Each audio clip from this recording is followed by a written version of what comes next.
Magandang umaga po sa ating lahat at wala na po tayong intro-intro. Again, I'm Sir Joel dito po sa Edukasyon TV channel at kung bago ka pa lang sa aking YouTube channel, please subscribe and hit the notification button for the latest updates and video.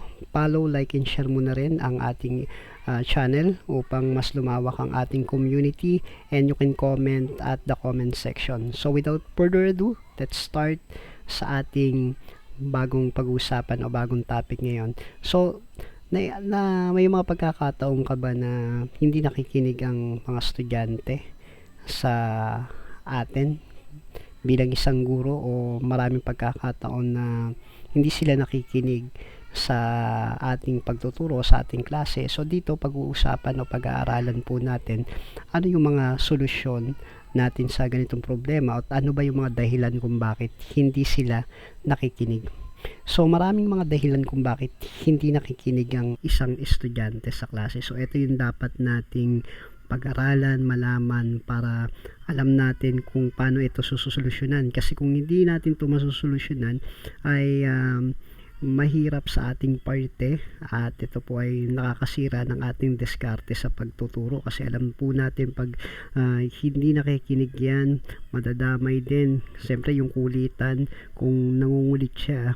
Yung iba kasi ano yan dalawang bahagi ng hindi nakikinig yan. Yung isa hindi nakikinig, tapos yung isa hindi na nga nakikinig ay nangungulit pa.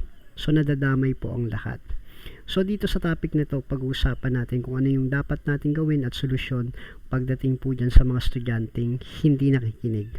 So narito ang ilang mga posibleng dahilan at mga paraan upang malaman kung bakit hindi nakikinig ang isang particular na estudyante. So dito natin pag-uusapan yan. So unang-una, mga problema sa mga pag-aaral.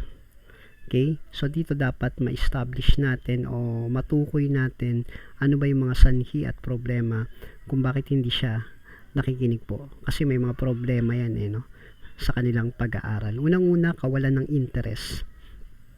Maring hindi interesado ang estudyante sa paksa o sa paraan ng pagtuturo. So umpisahan po natin dun sa hindi interesado ang isang estudyante sa paksa.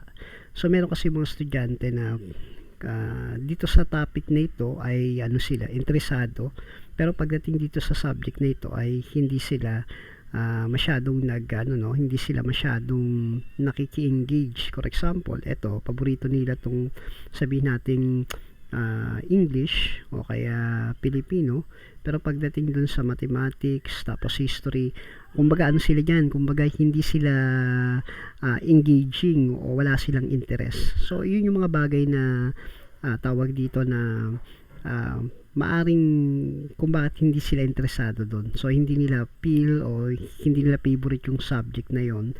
Pero ganun pa man, dapat ay makagawa tayo ng paraan para magkaroon sila ng interesado sa subject na yon. So 'di ba yung iba nga, 'di ba, sa mga bata hindi sila interesado. So ang ginawa ng teacher nito, so nag-viral sa YouTube 'to, Ang ginawa niya ay yung kanyang itinuturo dinaan niya sa kanta, kasi history yung kanyang itinuturo So alam naman po natin ang history, pag binasa mo lang yan para nakakantok, lalo na yung mga taon, petsa, so nakakantok sa estudyante yan, Pero gumawa siya ng paraan para yung estudyante ay maging maging interested siya doon sa topic na yon. So ginawa niya ng paraan. So dinaan niya sa kanta. So yung mga paraan, O kaya naman doon sa pagdi-deliver din natin, Isa sa mga dahilan din kung ba't hindi nakikinig ang isang estudyante ay din sa paraan ng pagtuturo natin. Boring ba tayong magturo o masyado ba tayong seryoso? So dapat, lalo na yung mga kabataan ngayon, ay kailangan ay mawin natin yung kanilang interest, So ganun po. So isa pa po yan, kahirapan sa pag-unawa. Okay? So sabi nga, hindi lahat ng tawag dito ng mga estudyante ay pare-pareha yung nila, kanilang IQ o yung level ng kanilang talino. So ito rin yung nagiging hindrance kung ba't hindi sila nakikinig. So maaaring hindi na naiintindihan ng estudyante ang mga konsepto So yun yung pwede mangyari yun, no? Na hindi nila alam yung konsepto ng tawag niyan ng itinuturo, nahirapan silang i-catch up o ang mga terminolohiya na ginagamit. So yan yung mga kadalasang kung bakit hindi sila nagkaka-interest. So isa din po yan yung kakulangan ng paghahanda. So maraming mga estudyante ay nahihirapan ah, makapag pick up, makasabay kasi nga kakulangan sa paghanda. So maaring hindi nakakagawa ng takdang aralin ang estudyante o hindi pa nakakapagbasa ng material o ng libro. So isa 'yon kung bakit wala siyang interest, no? Kasi kung yan po ay nakakasagot po ay ibig sabihin ay kung yan po ay nakapaghanda, magkakaroon po siya ng interest po dun sa asignatura o sa topic, no, o sa subject na pinag-aaralan po natin, no. So maaring mga problema sa pag-aaral, no. So maaring may mga natatanging hamon sa pag-aaral ng estudyante tulad ng dyslexia o ADHD. So maaring may kapansanan din, ano. Minsan hindi yan napapansin ng tawag dito, hindi napapansin ng mga teacher yan na meron pala siyang dyslexia o may problema sa pag-iisip, no? O kasi may mga teacher na hindi nila hindi nila alam, no? So dapat ang mga magulang, so dapat din ay pinapaalam na din sa guro o dun sa teacher. Kasi minsan ang mga ganyang kalagayan ay yung may mga ganyang something na meron silang handicap sa kanilang pag-iisip ay minsan hindi halata yan, no? Hindi lahat kasi ng iba, 'di ba, malalaman mo kaagad sa kanilang itsura. Pero meron ding hindi mo malalaman dun sa kanilang itsura. So dapat dun sa parents ay pinapaalam niya na kay teacher na may ganitong kapansanan, yung may handicap yung estudyante o yung kanyang mahal sa buhay o yung kanyang anak para alam kung paano i-approach doon, no? So pangalawa, mga personal na problema. So eto rin, pwede rin etong nagiging cause kung bakit hindi nakikinig ang isang estudyante, yung mga personal na problema, no? Mga problema sa bahay, maaring may mga problema sa bayang estudyante tulad ng mga problema sa pamilya o pang-aabuso. So kailangan din ay alamin natin to at kausapin natin yung estudyante ng pribado para malaman natin kung ano ba yung sanhi, ano ba yung problema niya, no, sa kanyang personal na buhay o kung may pinagdadaanan ba siya, para makapag-open din siya sa atin, para magawan po natin ng paraan at patulungan natin ang isang estudyante. So meron din po dyan mga problema sa emosyonal. Maaring may mga problema sa emosyonal ng estudyante tulad ng depression o pagkabalisa. So dahil pagkabalisa ang estudyante o may depression siya, ay eto rin yung cause para hindi siya mag-interesado doon sa inyong topic dahil gulo nga yung kanyang pag-iisip din.